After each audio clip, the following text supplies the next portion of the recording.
मन मंदिरा ते जाणे उजळून घे साधक मन मंदिरा.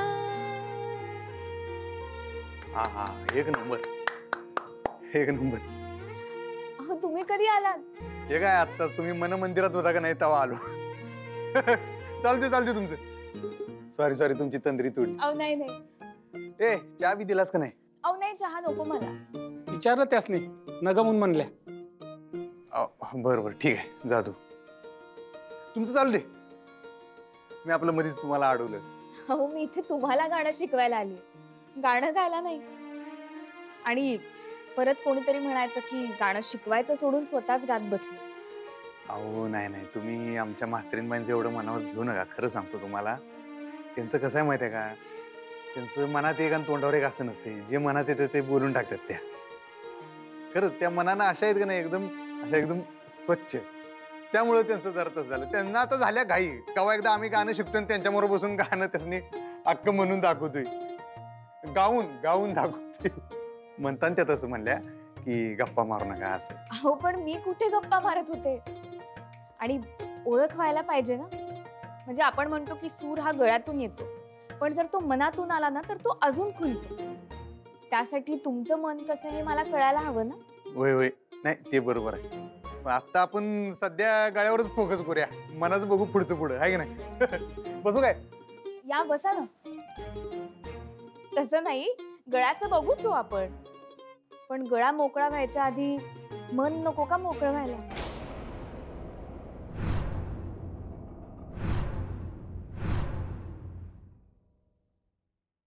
चा लावूया. हा सा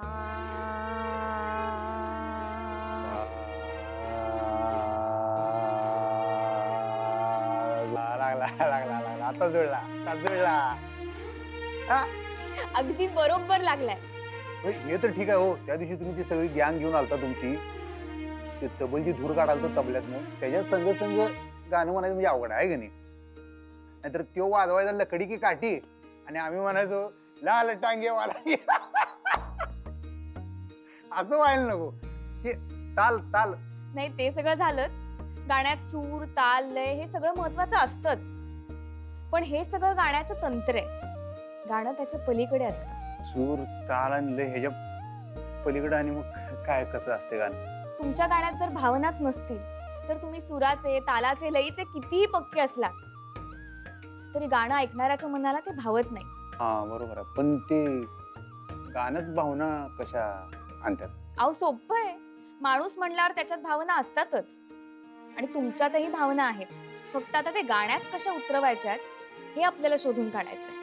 आमच्या भावनांचा शोध तो आणि कसा घ्यायचा? पण त्यासाठी तुमच्या भावनांची ओळख नको का व्हायला? आमच्या भावनांसंग कशी ओळख करून घ्या? भावनांसंग कशी ओळख करून घ्या? म्हणूनच मी म्हणते की आपण हे जास्त बोलत राहायला पाहिजे. आपण एक काम करूयात का? इथे बोलण्यापेक्षा आपण बाहेर जरा मोकळ्या हवेत जाऊन बोलूया, म्हणजे चालेल तुम्हाला? चालते मग बाहेर जाऊया. चालते ना. चला. मी काय म्हणते, तुमचं म्हणणं बरोबर आहे, बोलत राहायला पाहिजे, पण तुम्ही इथे बोला ना. इथे कोण आहे तुम्हाला डिस्टर्ब करायला? हो तसं नाही, म्हणजे बाहेर मोकळ्या वातावरणात गेलं की थोडा बदल होतो ना, मूड मध्ये पण बदल होतो. त्यामुळे त्यांना म्हटलं की आपण बाहेर जाऊन बोलूया. मला नाही वाटत मूड मध्ये काही बदल होण्याची गरज आहे. त्याचा गाणं शिकवण्याशी काहीच संबंध नाही ना. हो असं काय करताय? तुम्हाला गाणं का आवडतं? किंवा सुरांचं ज्ञान नसलेल्या माणसालाही गाणं का आवडतं? त्याला काही सूर ताल याची माहिती नसते, किंवा कायकांना तर आपण सुरात गातोय की नाही हेही कळत नाही, पण तरी पण गाणं मात्र आवडतं.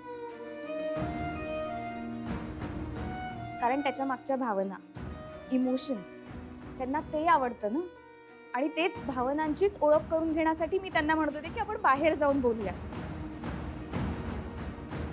पण त्या भावना तुम्हाला इथेही कळतील ना, त्यासाठी बाहेर जायची काय गरज नाही का?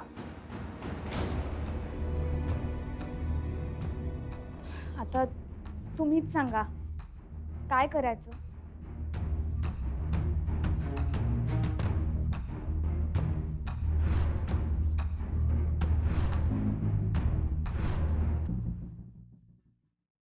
भुवे, अगं तू इथं काय करतीयस? म्हणजे बाहेर बघ, ती तू नवीन मास्तरीन बाई आणलीस ना व गाणं शिकवाया. ती आणि सुनबाई दोघींच्यात काहीतरी कुरबुरी चालू आहेत बघ. काय? हा, दोघींच्यात वाद सुरू झालाय. आता काय मी काय सांगणार, मला काय याच्यातलं एवढं कळत नाही. तुम्ही म्हणताय ती बी बरोबर आहे, तुम्ही म्हणताय ती बी खरं तर बरोबरच आहे. आता काय बघा, मला काय आता गाणं शिकायचं जमल तेवढं, बाकी काय तसा काय विषय नाही. एक्झॅक्टली. तुम्हाला ह्यांना गाणं शिकायचं आहे, तुम्ही गाणं शिकवा ना ह्यांना. अजून शिकवायला सुरुवातच झालेली नाहीये मॅडम. हो नाही, मी तेच करते. सुरुवात आता मी सुरुवातच केली होती. हो ना, पण बाहेर जाऊन विद्यार्थ्याशी गप्पा मारणं यामध्ये शिकवणं कुठे आलं? मॅडम, मी पण शिक्षिका आहे. मी नाही अशी विद्यार्थ्यांशी गप्पा वगैरे मारत. यामध्ये शिकवण्याचा संबंधच येतो कुठे? हो नाही, आता तुम्ही जे शिकवतात ते सगळे विषय वेगळे आहेत आणि मी जे शिकवते तो विषय पूर्णपणे वेगळा आहे. आणि शेवटी तुमच्या आणि माझ्या शिकवणीच्या पद्धतीमध्ये फरक असणारच आहे ना, त्यामुळे त्याची तुलना नाहीच होऊ शकत. नाही, शिकवण्याची पद्धत मी समजूच शकते, पण शिकवायला सुरुवात तरी केली पाहिजे ना तुम्ही. सुनबाई, तुम्ही कशाला ढवळाढवळ करताय? हा,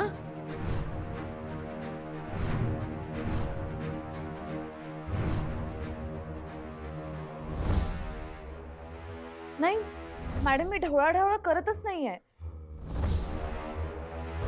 मी फक्त त्यांना एवढंच म्हणते की तुम्ही लवकरात लवकर शिकवायला सुरुवात करा. अहो पण मी तेच करतेय. आपण तेच करत होतो ना, पण यांना माझी पद्धत पटतच नाहीये. नाही नाही, तुम्ही तुमच्या पद्धतीनंच काम करा. हो सुनबाई, तुम्ही तुमच्या शाळेतल्या पोरांना शिकवता तसे यांना पण शिकवणार का कसं शिकवायचं ते? नाही मी तसं म्हणतच नाहीये मॅडम. मी फक्त त्यांना एवढंच म्हणते की शिकवा. त्या फक्त गप्पाच मारत बसतात अधिपतींशी. गाण्याचा क्लास अजून सुरूच केलेला नाहीये. मला कळत नाही की शिकवण्याचा आणि गप्पांचा काय संबंध आहे. आणि आता म्हणत होते की बाहेर जाऊन गप्पा मारायच्यात. ती कुठली पद्धत आहे गाणं शिकवण्याची मला नाही कळत. अहो नाही तसं नाही मास्तरीन बाई, जाऊ दे. तुम्ही तर कशाला एवढं ताण आलाय? उगाच विषय एवढा हार्ड नाही आहे येऊ. ते असंच म्हणत होते आपलं एक सुरुवातीला. जाऊ दे, तुम्ही तर कशाला एवढं हट्टाला भेटला. इथंच बसून आपण बोलूया काय बोलायचं ते. असं काय बाहेरच जायला पाहिजे असं काय नाही. सोडा, एवढं काय नाही. हो पण काय हरकत आहे आपण बाहेर जाऊन बोललो तर? म्हणजे मला कळतच नाही यात ऑब्जेक्शन घेण्यासारखं काय आहे. बरोबर आहे तुमचं. सॉरी मॅडम, मी ऑब्जेक्शन नाही घेते, पण मला खरंच कळत नाहीये गाण्याचा आणि बाहेर जाऊन गप्पा मारण्याचा काय संबंध आहे. हे बघा, माझी हीच पद्धत आहे शिकवण्याची. तुम्हाला पटत नसेल ना तर मी जाते.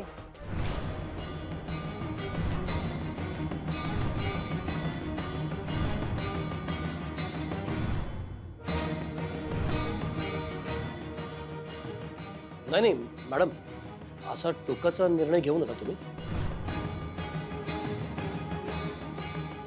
थांबा ना, आपण काहीतरी तोडगा काढूया यावर. अहो नाही, यातनं काही तोडगा वगैरे निघणार नाही. आणि मुळात ही काही पहिली वेळ नाहीये यांनी असं ऑब्जेक्शन घेण्याची. माझ्या शिकवण्यात सारखे असे अडथळे येणार असतील ना तर मला खरंच इंटरेस्ट नाहीये गाणं शिकण्यात. मॅडम सॉरी, पण त्या रिस्ट्रिक्शन्स मध्ये मी नाही शिकवू शकत.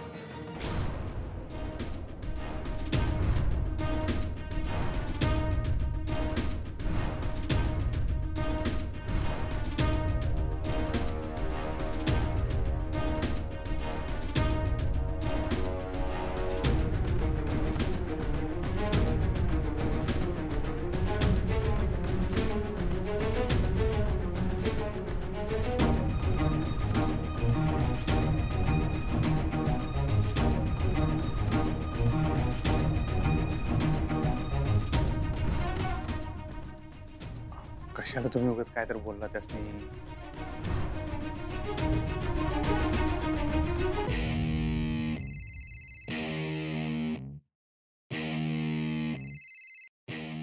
हा घ्या. भावा काही नाही, थोडं अर्जंट आहे. येतोस का फॅक्टरीमध्ये? काय झालं काय बोल की. काही नाही भावा, ते आपलं रेस्टरूमचं काम अडलंय. म्हणजे तो मुकादम म्हणतोय की गोडाऊनच्या बाजूला रेस्टरूम बनवताना येणार, आणि तू जर आलास ना तर तो रेस्टरूमचा प्रश्नही सुटेल. आणि त्याच बायका येणार आहेत, तर त्यांच्या सोयीप्रमाणे आपल्याला रेस्टरूम तिकडे बनवता येईल. बरं बरं, मी येऊ का जरा एक थोड्या वेळाने येतो. हो बाबा, तू लवकर ये. तो मुकादम थांबलाय आणि बायकाही येणार आहेत. तू जर आलास ना तर हे काम लवकरात लवकर संपवता येईल आपल्याला. आलो की, आलो, येतो लगेच. आईसाहेब येऊ का मी? जा, तुमच्या मागं लई व्याप आहेत ते बघा. आम्ही इथले व्याप निस्तरतो. हा, जा तुम्ही. काय आता, जाऊ दे, जाऊ दे. येतो. हा,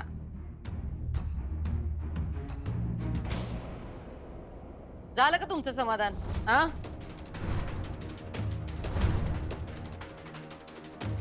अहो तुमच्या आग्रहा खातर आम्ही या सगळ्याला हो म्हणलं. अधिपतीनं गाणं शिकवायची परवानगी दिली, पण आता तुम्ही स्वतःहूनच त्याच्यात खोडा घालायलाय. गेल्या नाही का त्या?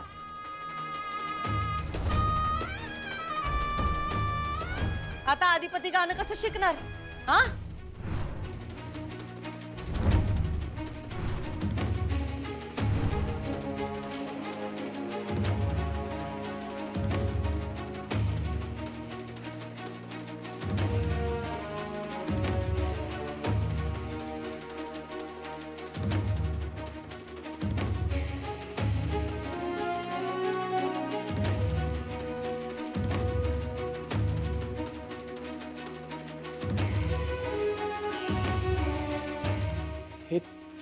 हे काय झालं अक्षर?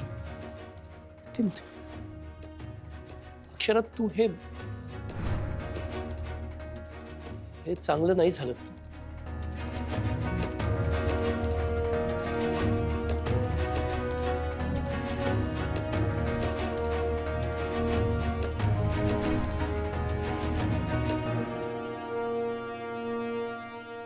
काय बडबड करताय तुम्ही? हो खरंच बायका येणार आहे फॅक्टरीमध्ये.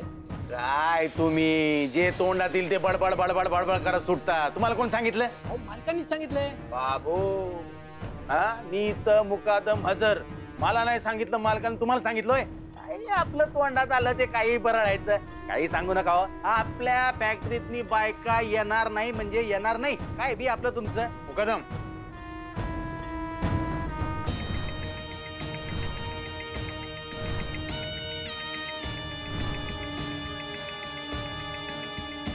ढाकलं सरकार. आणि मुकादम काय म्हणताय? डायरेक्ट रमेश म्हणा की. ते जा, ते आतलं युनिट सेट झालं का बघ नीट. काय चाललंय? हे काय म्हणताय का आपल्या फॅक्टरीमध्ये बायका येणार आहेत म्हणून? येणारच आहेत. मग त्यांची सगळी जबाबदारी आपल्यावर, एवढं लक्षात ठेवा. त्यांच्या शेफ्टीची सगळी काळजी वैयक्तिक लक्ष घालून तुम्ही घेतली पाहिजे. हो हो, आता आपल्या आया बहिणी येणार आहे म्हणल्यावर त्याची काळजी घ्यायलाच पाहिजे का नाही?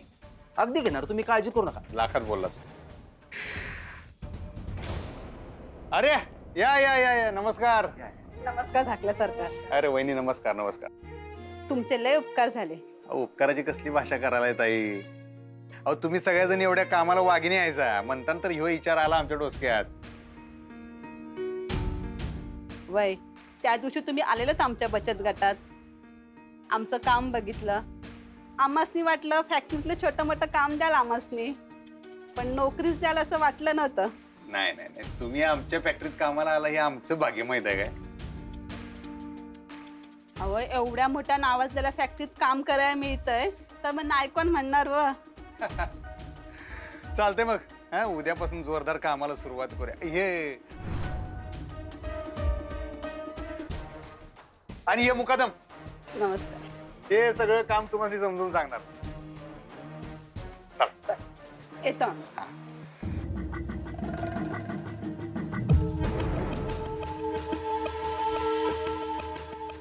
थँक्यू. मुकदम हो मुकदम. आता खात्री पटली नव? म्हणजे पटायलाच पाहिजे. हा, सगळ्या महिला येणार आहेत, सगळी व्यवस्था चोख लागली पाहिजे. तुम्ही काळजीच करू नका, सरकार एकदम चोख व्यवस्था करतो मी. बस लागा कामाला. चला येतो.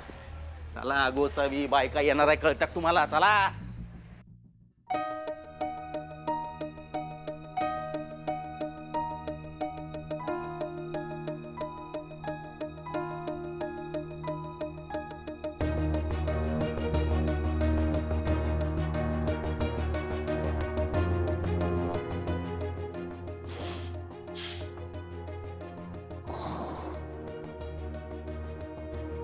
सॉरी, मी तुमचंही ऐकलं नाही. बाळा, तू माझं ऐकलं नाहीस हा मुद्दा नाहीये. तुझ्या लक्षात येते का काय झालंय? मी शिकवणार नाही असं म्हणून ती सरगम निघून गेली ग. अधिपतीचं गाणं त्याचं काय होणार आता? बाबा, माझं शिकवण्याला विरोध नव्हताच. आता त्या गप्पा मारत बसल्या होत्या अधिपतींबरोबर. मध्येच म्हणाले आपण आता बाहेर मोकळ्या हवेत जाऊन शिकूया. म्हणजे मला नाही पटलं हे बाबा. असं काय मोकळ्या हवेत गप्पा मारायचंय? अशी काय गोष्ट आहे जी बाहेर जाऊन बोलावी लागते, इथे नाही बोलतायत सगळ्यांसमोर? आणि मुळात त्या संगीत शिकवायला आल्यात, गप्पा मारायचं कारणच काय? हे तुला शांतपणे समजावून सांगता आलं असतं ना बाळा. बाबा, मी शांतपणेच बोलत होते, पण ते ऐकायलाच तयार नाहीत. मी सांगू तुझं काय होतंय? काय होतं? अक्षरा, अधिपतीबाबत जास्तच पॉझिटिव्ह होतीस तू. इन्सिक्युअर होतीस.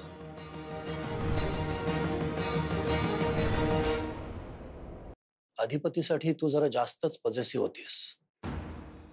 नाही नाही, असं नाही होते काही. नाही होते, असं नाही होते बाबा. असं काहीच नाहीये.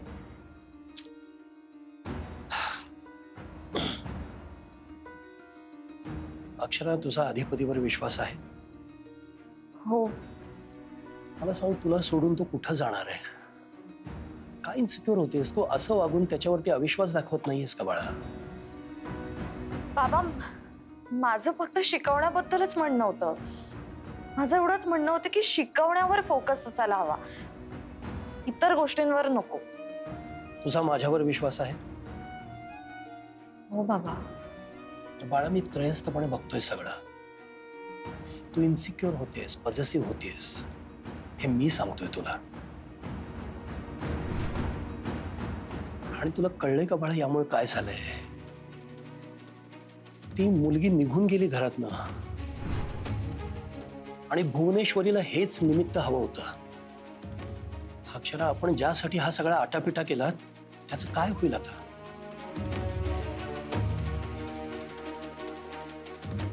सॉरी सॉरी, मला कळली माझी चूक.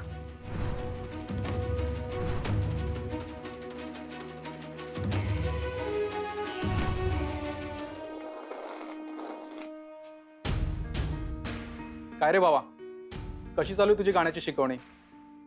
आणि आम्हाला कधी ऐकायला मिळणार तुझं गाणं? आता काय गाणं बिणं ऐकायला मिळत नसते. म्हणजे? अरे बंद पडला गाण्याचा क्लास. बंद झाला? अरे इथं गाण्याच्या मॅडम गेल्या क्लास सोडून.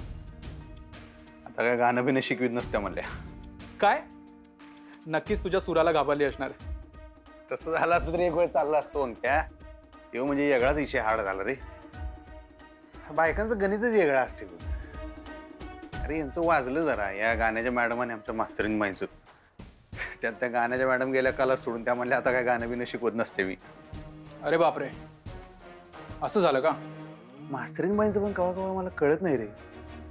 तशा त्या समंजस आहेत, संयमी आहेत, माहिती आहे की तुला. आता काय झालं का, त्या गाण्याचा कला सुरू झाल्यापासून लई चिडचिड करायला. त्यांची चिडचिड झाली की मग माझी बी चिडचिड होते. अरे तुला म्हणलं का नाही मी, बायकांचं गणित छान्या माणसांनी त्या फंदात पडू नये. ते काय सुटता सुटाय नाही गणित. भावा, मला काय वाटतं ना, तू एकदा अक्षराशी बोल आणि तिचं काय म्हणणं ते समजून घे. आणि तिच्यावर उगाच चिडचिड करू नकोस, कळलं का? नाही नाही, त्यांच्यावर मी कशाला चिडतोय. जाऊ दे, चल चल चल, आपण आपल्या कामाला लागू. चल.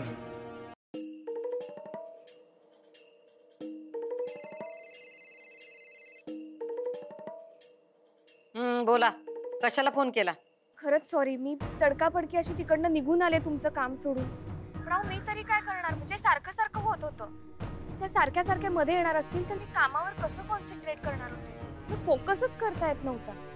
पण आम्ही तुम्हाला काय सांगितलं होतं? कुठलं काम सांगितलं होतं? तुमचा फोकस कुठं असायला हवा होता आणि तुम्ही तो कुठं नेला?